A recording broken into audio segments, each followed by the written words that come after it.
Assalamualaikum warahmatullahi wabarakatuh. Perkenalkan, nama saya Sri Sumarti dari kelas 7C NIM 1721894 dari Prodi Pendidikan Guru Sekolah Dasar Universitas Muhammadiyah Purworejo.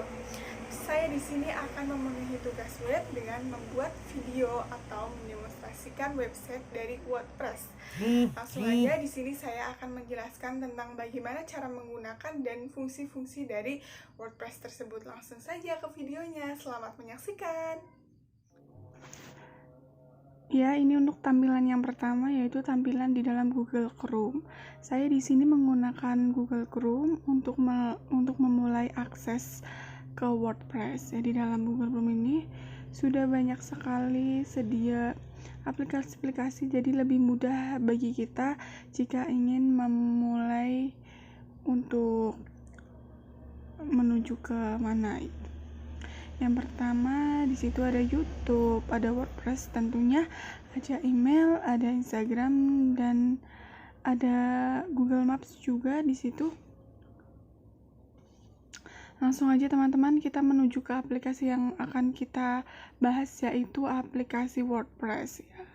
Sebelum kita masuk ke aplikasi sebelum kita masuk ke WordPress, marilah kita ulas sedikit tentang apa sih itu WordPress. WordPress itu jika kita ingin membuat website, tentunya terdapat berbagai cara dan platform yang bisa kita gunakan. Ada cara yang manual dengan menggunakan coding HTML, ada juga cara yang lebih mudah, yaitu menggunakan CMS atau Control Management System. Kemudian apa sih itu WordPress? WordPress adalah suatu platform yang pembuatan websitenya diciptakan oleh Mark Murlick atau Mick Little pada tahun 2003. Ya, untuk sejarahnya, WordPress itu berasal dari tutupnya software blogging bernama B2 atau Cafe Blog, Matt dan Mick. Berbagai penggunaan B2 atau Cafe Blog menginisiasi pembuatan software serupa, yaitu WordPress. Jadi, WordPress adalah suatu aplikasi yang bersifat source. Artinya, WordPress bisa digunakan secara gratis dan bisa untuk dimodifikasi lebih oleh siapa saja. Selain itu, WordPress juga menyediakan plugin atau memudahkan pengguna untuk menambahkan fitur di website hanya dengan sekali klik.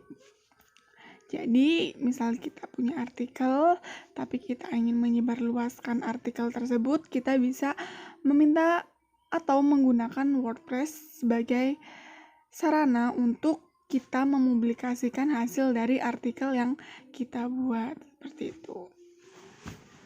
Jadi, manfaat dari WordPress tersebut yaitu bisa untuk menyebarluaskan sebuah informasi yang sudah kita buat. Langsung aja kita masuk ke WordPress atau ke aplikasinya.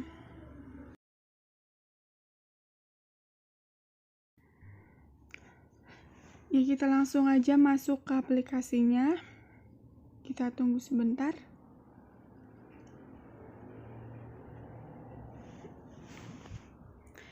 Ini adalah bagian utama dari aplikasi WordPress yang barusan kita klik. Di bagian utama ini terdapat banyak sekali submenu atau menu-menu yang lainnya. Yang pertama kita mohon maaf, di bagian kanan itu terdapat banyak sekali submenu yang sudah tersedia. Namun Saya di sini tidak akan menjelaskan atau menjabarkan semuanya secara langsung atau secara detail merinci.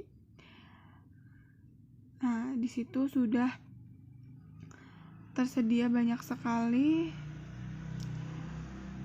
menu-menunya.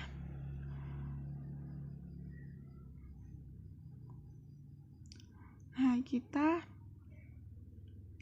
langsung saja menuju ke beranda ya teman-teman. Kita klik bagian beranda.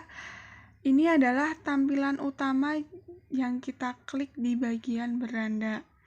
Ya, seperti itu. Ada situs yang telah dibuat, memberi nama, buat menu situs. Nah, kenapa ada yang checklist dan kenapa tidak ada yang checklist? Itu yang checklist berarti kita sudah memperbarui isinya. Kalau belum berarti belum kita perbarui. Terus kita masuk ke bagian situs ya. Di bagian situs kita itu kita bisa mengetahui seperti tampilan, pengunjung, suka, dan komen. Nah, di bagian tampilan ini misal kita punya artikel yang sudah kita berikan, kita simpan di dalam WordPress. Di situ ada tertera ada berapa artikel yang kita masukkan. Kemudian di bagian pengunjung. Nah, di bagian pengunjung tersebut kita bisa mengetahui ada berapa orang yang sudah masuk ke dalam atau sudah mengunjungi websitenya kita. Terus kemudian di situ ada bagian suka dan bagian kolom komentar. Kita bisa membaca komentar di bagian tersebut. Kemudian kita ke bagian paket ya teman-teman. Jadi tunggu sebentar. Di bagian paket terdapat 2 submenu yaitu paket dan tagihan. Di dalam paket ini kita bisa memilih mau personal atau premium. Namun saya di sini menggunakan yang gratis tentunya ya teman-teman. Yang nggak mau modal, bukannya modal karena yang gratis ada, kenapa harus yang prabayar? Iya apa enggak? Jadi di sini aku menggunakan WordPress yang gratis ya. Emang banyak sekali kurangnya karena yang gratis cuma lebih sulit untuk diakses. Kemudian di sini ada penagihan. Penagihan adalah pembelian, riwayat penagihan, dan metode pembayaran jika kita nanti menggunakan paket yang premium atau prabayar. Kemudian kita masuk ke bagian situs teman-teman. Ya, di bagian situs itu terdapat submenu juga, ada halaman, post media, dan komentar umpan publik. Langsung aja ke bagian halaman. Di bagian halaman terdapat ada blog, kontak, dan tentang. Di situ kita bisa mensunting atau kita bisa merubah. Kita kembali aja daripada kita harus menunggu buffering lama-lama. Kayak menunggu doi aja udah capek lagi menunggu menunting blog.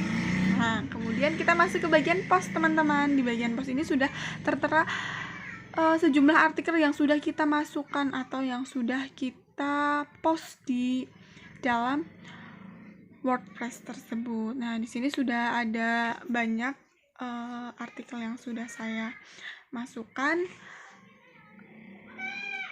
Mohon maaf buffering ini karena kendala sinyal yang kurang memadai.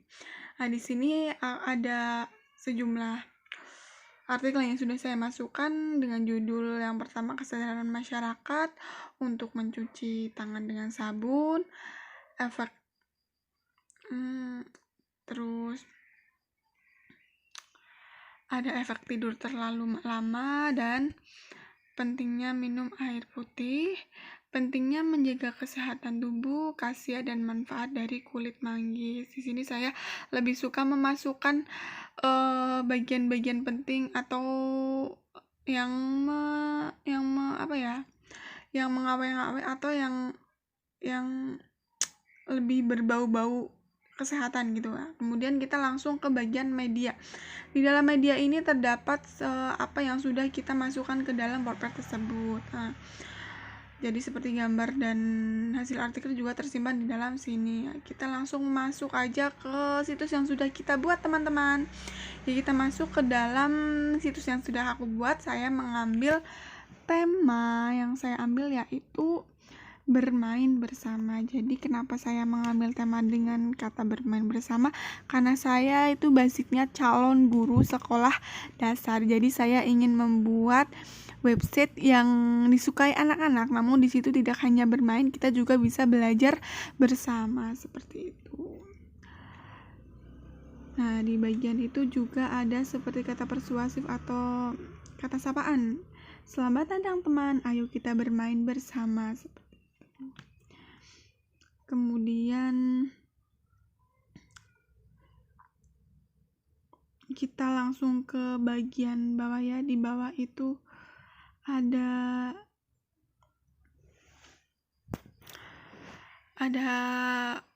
seperti itu saja, dan kita langsung masuk aja ke bagian jurnal ya teman-teman.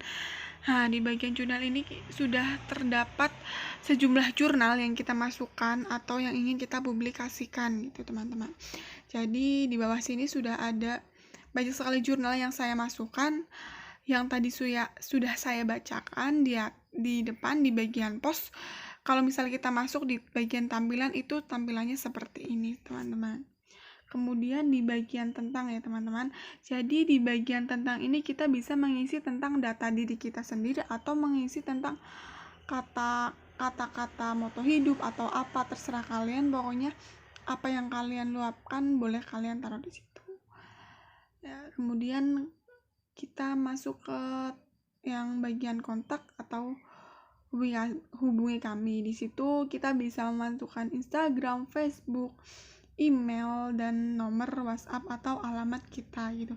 Jadi nanti di bagian kirim pesan kepada kami itu bakal digunakan oleh pengunjung kita yang akan mengisi bagian kirim pesan kepada kami. Jadi kita bisa mengetahui siapa yang mengunjungi website kita. Jadi cukup sampai di sini saja penjelasannya. Demikian video yang dapat saya sampaikan. Jika ada kurang dan lebihnya mohon dimaafkan. Billahi taufiq wal hidayah. Wassalamualaikum warahmatullahi wabarakatuh.